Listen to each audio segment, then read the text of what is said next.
Imagine living every day thinking you had multiple sclerosis, only to find out years later you didn't. That's exactly what happened to a Saskatchewan woman who believes her misdiagnosis might have stopped her from living the life she was meant to have. Maleeha Sheikh has that story. He was very blunt and told me that I probably would be in a wheelchair within 1 to 2 years, and that I wouldn't be able to have children, and that my husband would be taking care of me for the rest of my life. All of which was false. Active, happily married, and a mother of 2. For 23 years, Jackie Pilon lived her life thinking she had multiple sclerosis, only to find out a few weeks ago she didn't. When I was first told I didn't have MS, I have to admit, it was a shock. It was, I was angry.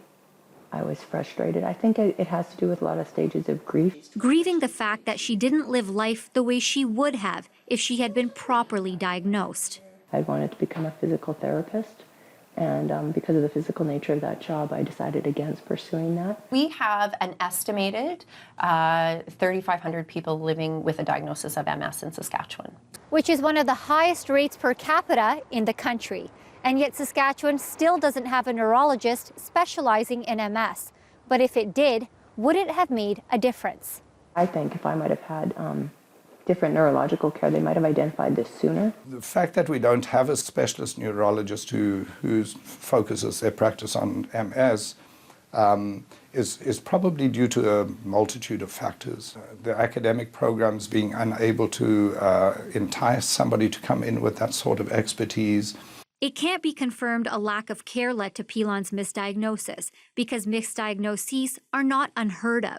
The College of Physicians and Surgeons of Saskatchewan received 9 complaints in 2014 alone. But to think you've been living with the disease for 23 years is uncommon. I think just because I may have been found to have something else now doesn't mean that you are. Pilon has now been diagnosed with acute disseminated encephalomyelitis, a disease with similar symptoms as MS.